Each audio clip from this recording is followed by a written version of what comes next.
বন্ধুগণ, আজি আপোনালোকক দেখাম কয়লাৰ মুৰ্গী 15 দিন বৰ্ডিং কৰিলোঁ আৰু আজি ডেলিভাৰী হ'ব। ডেলিভাৰী আগত আমি দানা পানী খুৱাই পঠাই দিম। তাৰে আজি 15 দিনত কিমান ৱেট হ'ল তাকে দেখাই আছোঁ, কিমান ডাঙৰ হৈছে।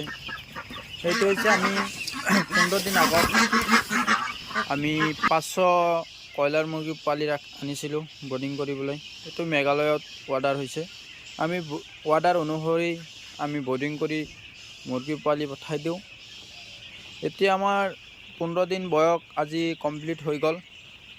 আজি দুপৰীয়া গাড়ী আমাৰ পৰা ওলাব, সেই গাড়ীত আমি পঠাই দিম।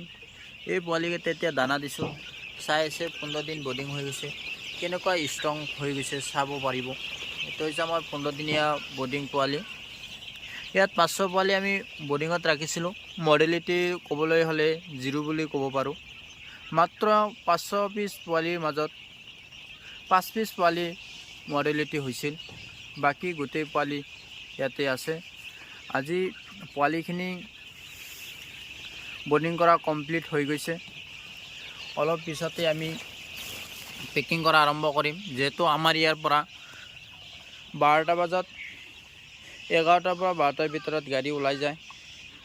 আৰু অৰ্ডাৰ কম হ'লে আমি বাছত বা ছুপাৰত পঠোৱাৰ ব্যৱস্থা কৰোঁ। বেছি অৰ্ডাৰ হ'লে 2-3 হাজাৰ পিছ আমি গাড়ীত পঠাই দিওঁ। পোৱালিকেইটা নিজা ভাড়া কৰি বা নিজা গাড়ী দি পঠাই দিওঁ। কিন্তু কম পোৱালি হ'লে গাড়ী খৰচ মেইনটেইন নহয়, আমি বাছ বা ছুপাৰত পঠাই দিওঁ। সেয়ে চাই আছে আপোনালোকে, এইটো হৈছে কয়লাৰ মুৰ্গী পোৱালি।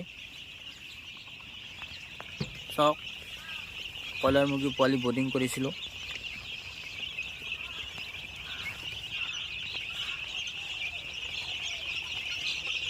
চাওক পোৱালি কিমান ষ্ট্ৰং হৈছে, পোৱালিকেইটা কিমান ডাঙৰ ডাঙৰ হৈছে 15 দিনত।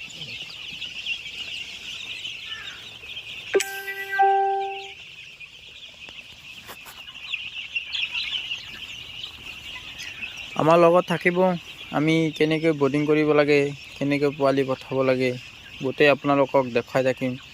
আৰু পাৰিলে আমাৰ ভিডিঅ'বিলাক যদি ভাল লাগি থাকে, আমাৰ চেনেলটোৰ লগত লাগি থাকিব।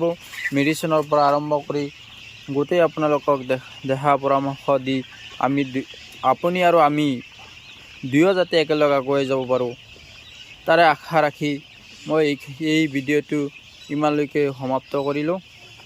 আমাৰ লগত থাকিব। ইয়াৰ পিছত আমি এই কেনেকৈ বৰ্ডিংবিলাক উঠাই কেনেকৈ পেকিং কৰা হয় আৰু কেনেকৈ পোৱালিকেইটা পঠাব তাৰো আমি দেখাম। আমাৰ লগত থাকিব।